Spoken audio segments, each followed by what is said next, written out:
My name is Mitchell Colver, and I want to talk to you today about how student beliefs about college can help shape the outcomes that they achieve. There's this common notion in higher education that student behaviors, lead to the outcomes that they achieve.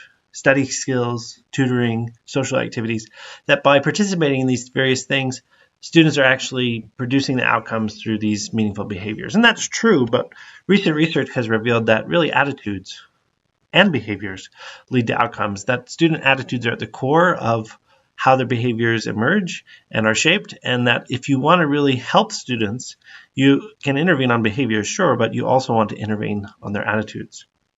In this current case study, we want to extend that back even further. Attitudes extend from identity and beliefs. This is an ontological view of student success, that beliefs are really the core of what student success is all about.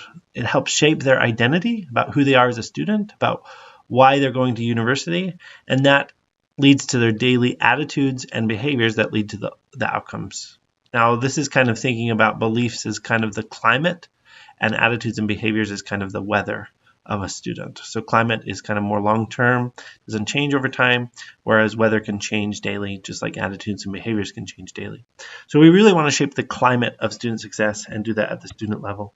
What are we talking about when we say beliefs? We're talking about beliefs about the purposes of university, about the purposes of being a student, and why the experiences of a university student are valuable. Now, when you ask students why you go to college, you get kind of 7 categories of answers. There's this first category of life preparation, which is kind of like career readiness, money, learning, achievement, proving oneself. There's this deep immersive learning. And then there's also a motivation, which is basically a student says, I'm not sure why I'm going to college or why I'm here. The interesting thing about these 7 variables is that they shift, they vary, each one. And these can be very different from student to student. So you can have high, medium, or low levels of each variable. And that makes the conversation really hard to have because there's so many moving parts. When you have a lot of variables and a lot of movement in those variables, it can kind of be hard to tell a clear story of what's happening with the students. And so we have a technique where when we have a lot of variables flowing through a single space, we can do what's called a latent profile analysis that allows us to find common patterns of student beliefs in a multivariate space where there's all these students that hang together with a similar pattern of beliefs about the purpose or value of a college education. So we did this, and basically this was a multi-year study that produced these 3 latent profile analysis, or latent profiles. So that basically the orange line across the top is what we're calling a learner profile. You can see on the far left of this graph at the bottom, we have career preparation and money. These are market-based motivations, and all 3 profiles have high levels, the highest levels of these 2 variables, except that one orange line you can see in learning, it extends a little bit higher than money, which is important. It's why we're calling this line the learner line, the learner profile. These individuals have high levels of motivation across the first 6 of these variables listed, and then low levels of amotivation, which is a good thing. The next line we're calling ambivalent students. It's the gray line.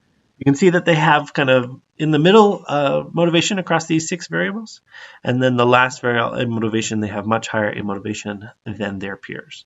Finally, we have this blue line, which we're calling the investor profile. And you can see they have high levels of career preparation, money, and learning.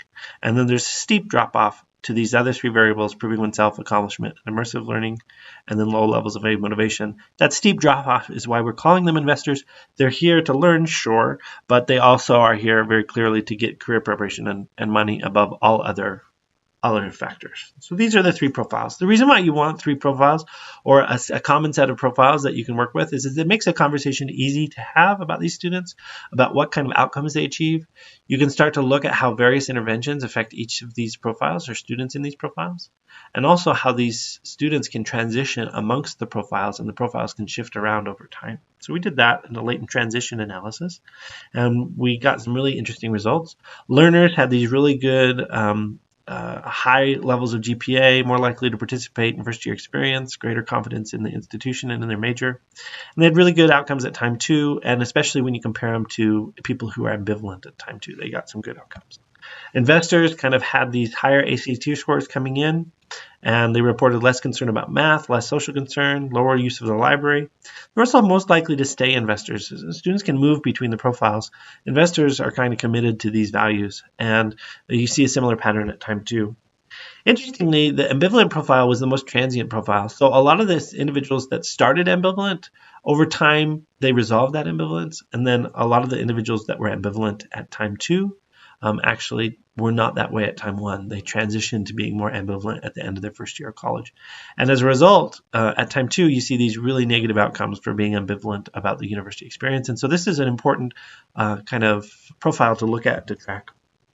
Now we have some interesting interventions that we do. One is called Becoming a Learner, which is basically this idea that you want to attend college not only to get a job, but also to become a diverse citizen, to become committed to civics and to voting, to participating in your community, to being domestically well and thriving at home. And so we intervene, and what we see is that that intervention leads to an increase in students' likelihood to become learners, a decrease in their likelihood to have that investor profile. And actually, high ratings of this intervention were associated with 100% predicted likelihood for ambivalent students to transition to the learner profile. And so this intervention was actually resolving ambivalent students' uncertainty about college education, partly because it was telling them that college was more than just getting to a point where you were earning a larger wage. That can be pretty alienating to a student to be told the main point of your life is to actually work and to produce a wage for the economy.